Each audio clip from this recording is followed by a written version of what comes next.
Hey guys, Jonah here, and my God, it's a bit chilly round here, and that is why I thought I'd do a beer review today on this bad boy, the Camden Chilly Cold IPA, brewed in Camden, obviously. Well, we're in London, innit?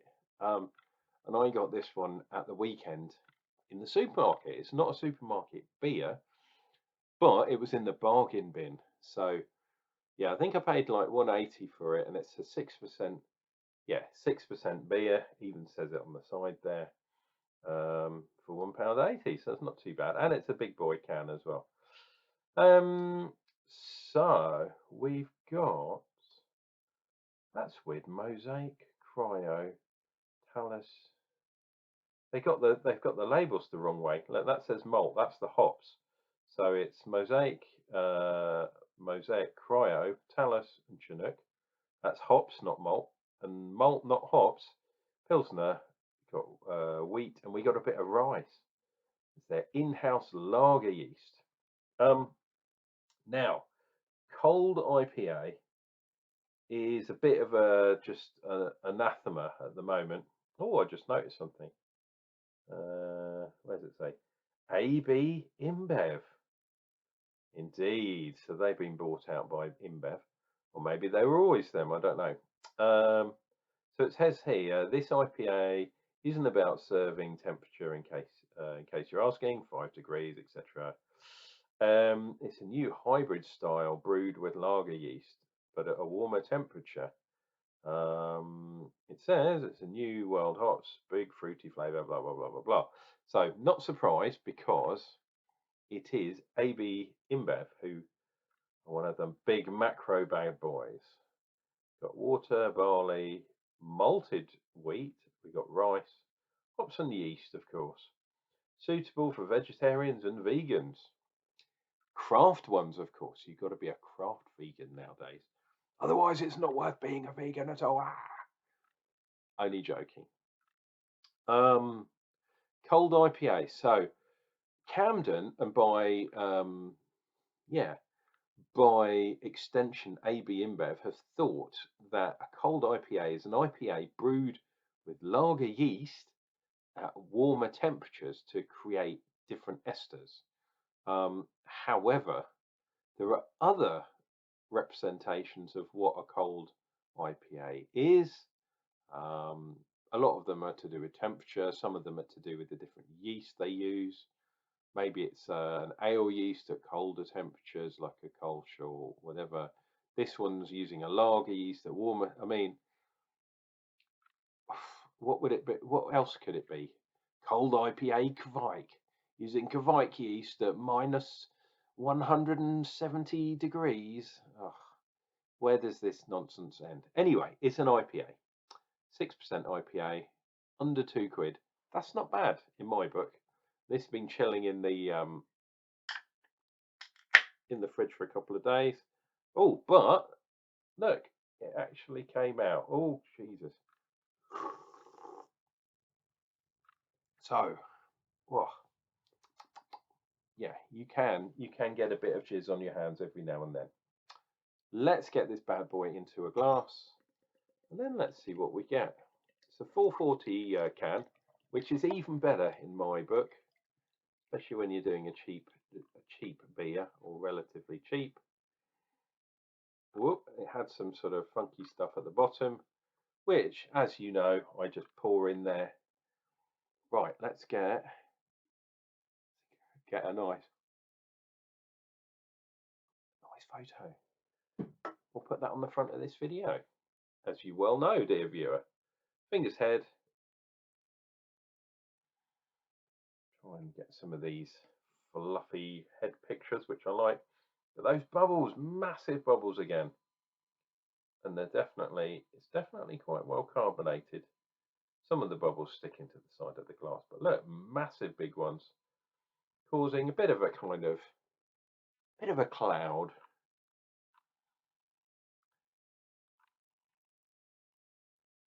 And it does smell quite lager-like, which is weird.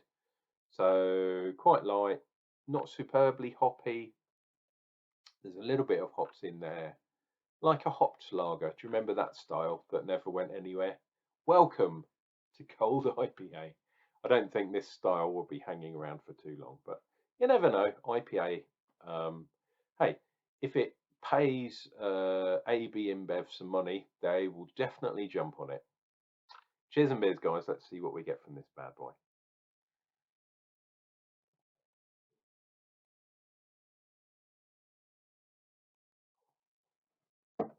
Ooh, liking that actually, that taste. Sort of like there's a melon, definitely a melon in there. There's a little bit of zestiness. I'm not sure where that's coming from. Maybe, yeah, like a honeydew type melon. Maybe a little tropicalness in there, tropical fruit, like papaya.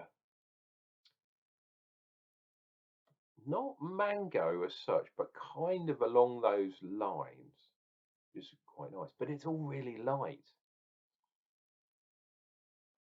which is something I like to see. Let's dive in for some more. When you've got a 440 can, you can take some proper drafts, you can take some big old pulls and all that kind of stuff. It's almost an American pint after all.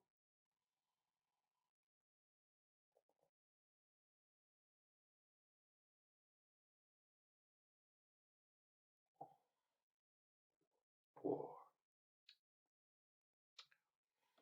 yeah, there's some other tropical flavors. Maybe a touch of pineapple or something like pineapple.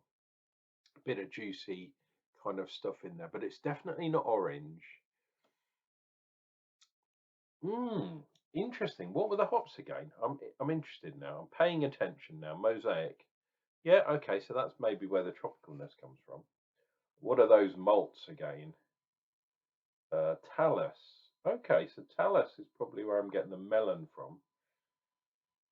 Mosaic Cryo. And Cryo is another way of getting a stronger kind of product with less greenness in it. So you're getting more flavours for less hop matter.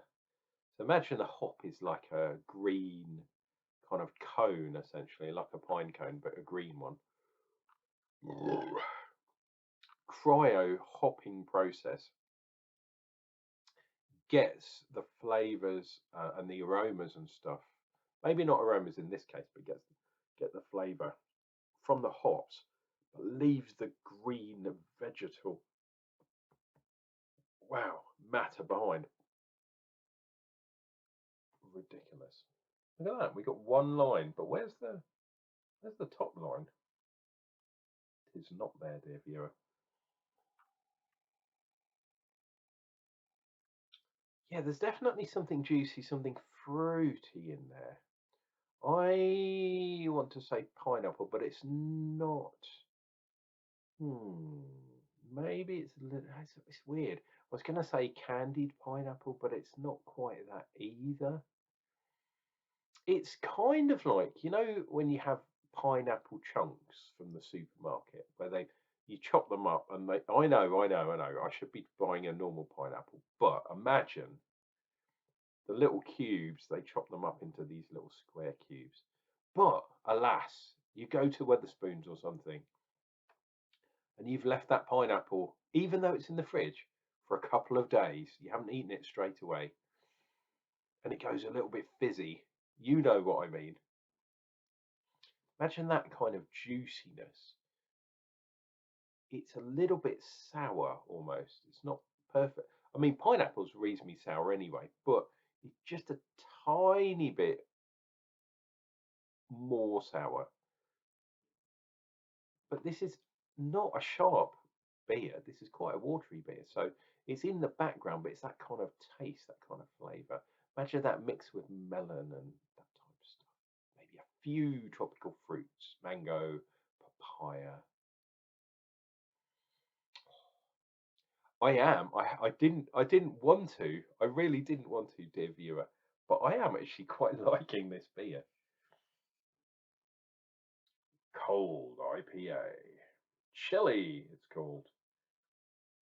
And you know me, I love the chilies. Hey.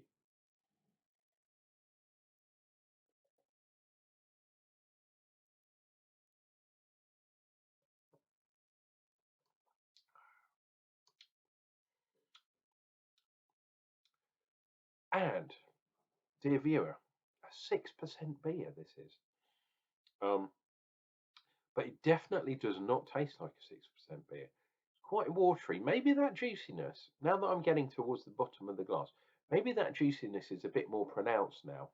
And it's kind of cleaning your palate like you would do where you have a glass of juice at breakfast time, something like that. Cleans your palate, sets you up for the day. And 6% is hidden extremely well by this can. You had a few of these. If you had a 4-pack or a 6-pack, you could easily drink these in a night, and then you'd be in trouble. You'd be like, "Whoa, why have I got such a hangover?" That beer, oh, it's a 6% beer. I thought it was only a 4% beer. That is the territory we are in, dear viewer. And don't forget, quite a large can, 440 after all. Look at that big old can. Come on. I almost went for a job at Camden once. They were advertising for a quality control which involved beer drinking, believe it or not. So I would be right in my element. But I'm glad I didn't go for it. AB InBev. It's like you're working for the man, and I already do. Which man I will not tell you, but show on.